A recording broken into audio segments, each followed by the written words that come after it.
बनना, परमेश्वर का भवन भवन दा राखा बनना, दुष्टा दुष्टा के तंबू विच वसन नालों पसंद करता हां। दुष्टा के तंबू विच, दुष्टा का तंबू आपको पता है कहां पर है?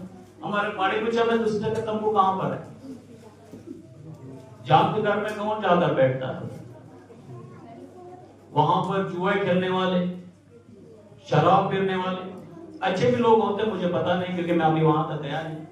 यहां पर दुष्ट के तंबू, जहां पर नशेड़ी होते हैं, जहां पर विद्रोही होते हैं, जहां पर जुआ चलता है, जहां पर गलत चीजें चलती हैं, जहां पर वेश्यावृत्ति चलती है, ऐसे जगह पर जाने से अच्छा खुदा के भवन में आना एक दिन 1000 दिन के बराबर। Hallelujah, hallelujah.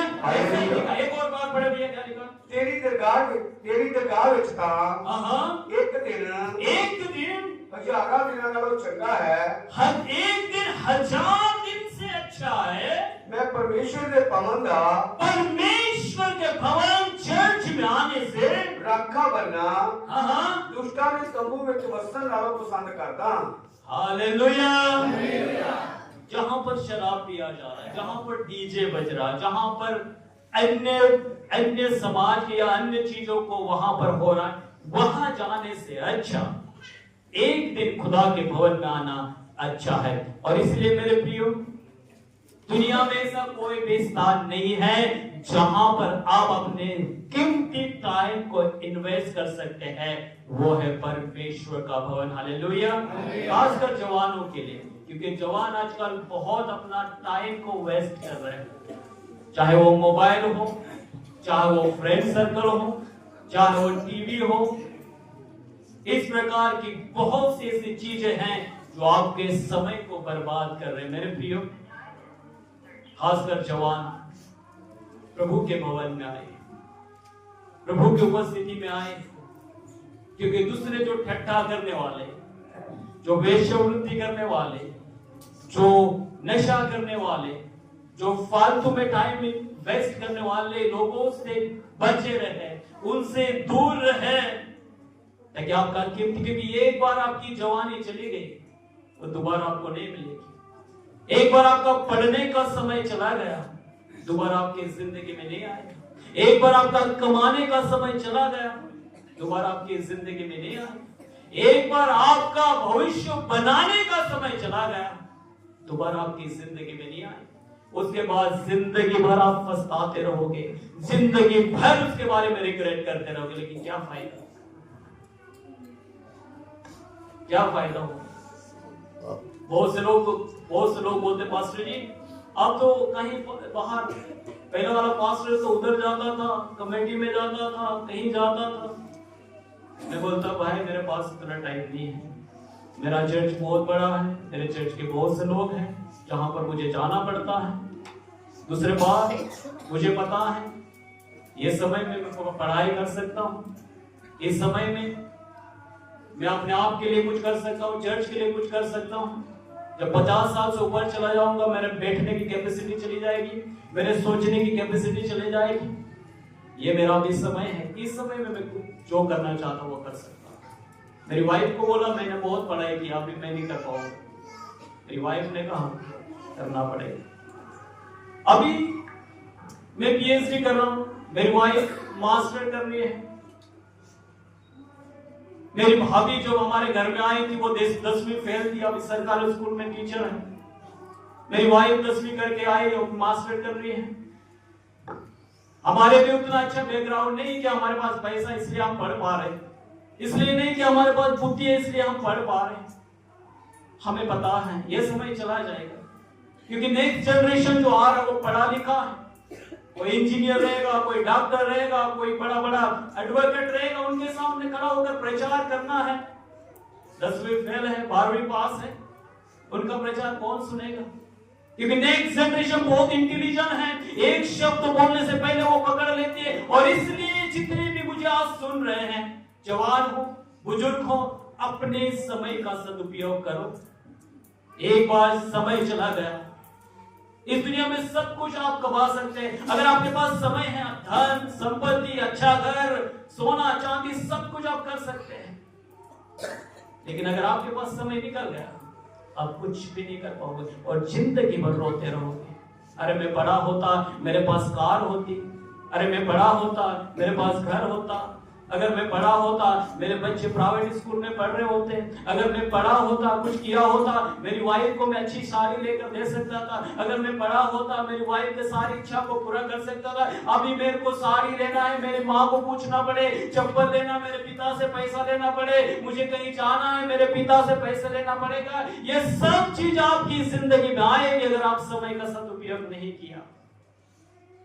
मेरे प्रियो, समय का सदुपयोग करो क्योंकि दिन बुरे हैं। आने वाले समय में आपके तरफ कोई भी नहीं देखेगा।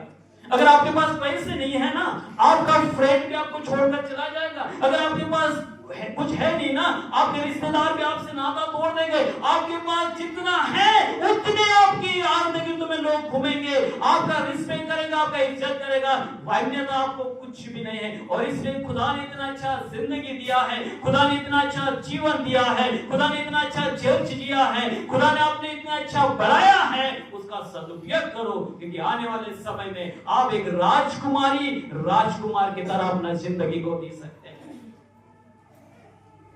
आगे बढ़ेंगे, एक आयत पढ़ेंगे, जबरूस का 1 का 2 आयत। हाँ जी, आगे।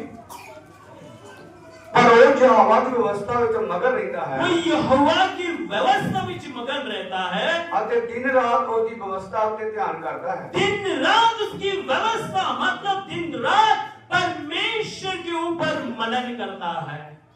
कुछ लोग कहते हैं पास्टर जी कितने घंटे बाइबल पढ़ना चाहिए, कितने घंटे प्रार्थना करना चाहिए, आप कितने घंटे प्रार्थना करते हैं, कितने घंटे वचन पढ़ते हैं? क्योंकि हमारा और भी बहुत सारा काम है, बच्चों को तैयार करना है, घर का काम है, कपड़े धोना है, काम पे जाना, बहुत सारी चीजें, दिन रात मनन करना तो मुश्किल है। लेकिन अगर आपने जो वचन सुना है, आपके दिल में रखा है, उसके ऊपर मनन, आप काम करते भी उसके ऊपर मनन कर सकते हैं, कपड़े धोते हुए भी आप मनन कर सकते हैं, बच्चे को तैयार करते हुए आप मनन कर सकते हैं, नौकरी करके आप मनन कर सकते हैं। परमेश्वर का वचन का मनन करने के लिए आपने एक जगह बैठकर सुबह से लेकर शाम तक एक जगह बैठकर सिर्फ मनन ही करना है, इससे परमेश्वर का वचन है। क्योंकि परमेश्वर का वचन कभी भी झूठी शिक्षा नहीं देता। कुछ लोग मेरे को पास्टर जी मैं रात में उठ जाता हूँ, रात में उठकर दुआ करता हूँ, प्रार्थना करता हूँ। कितने बजे सोते हैं? मैं 11 बजे सोता हूँ, फिर 12 बजे उठ जाता हूँ। फिर क्या करते हैं पास्टर जी मैं दुआ प्रार्थना करता हूँ, परमेश्वर मुझे स्वप्न दर्शन में बात करता। अरे प्रभु अगर ऐसा चाहता कि आप रात भर प्रार्थना करें तो प्रभु रात बनाता ही नहीं। खुदा ने रात क्यों बनाया है?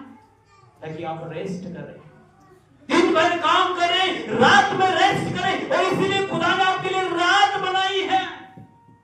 ये नहीं कि आप दिन में भी काम करो, रात में प्रार्थना करो। खुदा का कभी भी ऐसा मकसद नहीं है। खुदा चाहता कि हमारा शरीर थक जाता है और इसको पूरी तरह रेस्ट चाहिए, और इसलिए खुदा ने रात बनाई। ये रात भर जगने के लिए नहीं बनाई, ये रात भर प्रार्थना करने के लिए नहीं बनाई।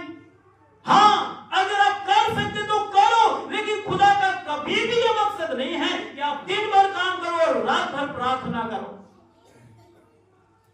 दिन भर काम करोगे, रात भर प्रार्थना करो, आपका शरीर कुछ समय के बाद खराब हो जाएगा, आप काम करने लायक भी नहीं रहोगे। और इसलिए रात आपको रेस्ट करने के लिए दिया है, और इसलिए आपको रेस्ट करना बहुत जरूरी है। परमेश्वर आपको कभी भी गलत शिक्षा नहीं देगा। और इसलिए दिन भर मनन देगा। आपके घर में पशु होगा, गाय होगी, मैं सिर्फ 5 मिनट लूंगा। आपके घर में पशु होगा, गाय होगी, आप उसके पट्टे डालते हैं, बढ़िया सा पेट भर के खा लेते हैं, फिर आराम से बैठकर उसका क्या करती है? जुगाली करती है। पंजाबी में क्या बोलते हैं?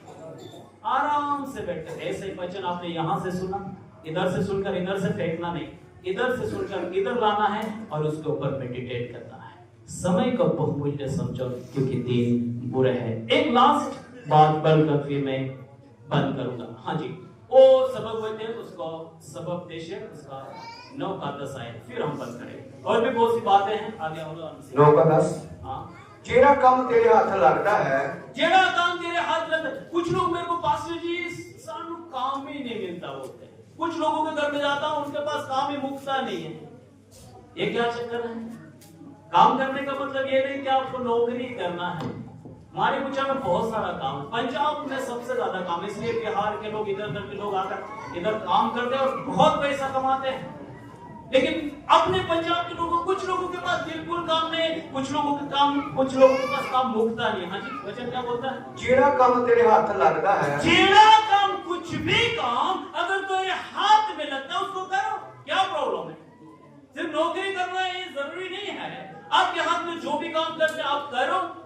हाँ जी, वो अपने सारे जोर नाल, अपने सारे जोड़, ऐसा नहीं कि कुछ काम दे दिया, कर दिया तो कर दिया, आधा काम ऐसा ही कर दिया, सारे जोर लगाकर, मतलब पूरे मन से, पूरे ज्ञान से। अगर हम अपना घर बनाते हैं, उसका एक एक चीज को हम देखते हैं, उसके डिजाइन को देखते हैं, उसके कलर को देखते हैं, एक एक चीज को ध्यान में देखते हैं। अगर हमें वो पसंद नहीं तो उसको निकाल कर फेंक देते, सारा मन, सारा जोर लगाकर।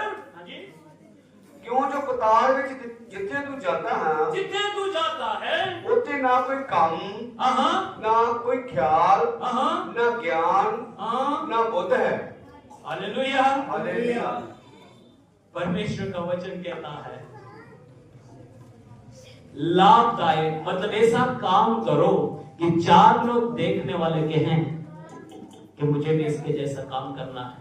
चार लोग देखकर कहने पाए कि इसने बहुत खूबसूरती से काम किया, बहुत कुछ काम। उसको बोलने की जरूरत नहीं है लोगों के सामने, उसका काम बताएगा कि इसने क्या किया। इसलिए मेरे प्रियो, जो भी मेहनत मिलता सिर्फ काम चलाओ के लिए नहीं, चर्च का जो भी सेवा सिर्फ काम चलाओ के लिए नहीं, प्रभु परमेश्वर का काम हो या आपके किसी भी के घर में काम करते हैं, मन लगा के करो, दिल लगा के काम करो, ताकि वो आपके समय को सबसे उत्तम सदुपयोग कर सके। और इसलिए बहुत सी बातें हैं, लेकिन मैं ये बताना चाहता हूँ आपके एक और बात, वो आयत को पढ़े जो पहले हमने पढ़ा। अपने लिए समय नु लाभदायक करो। अपने समय को, जवानों, आपको मैं एक और बार बोलना चाहता हूँ, अपना समय एक बार गया, अब 40 साल में 10वीं क्लास में नहीं बैठ सकते,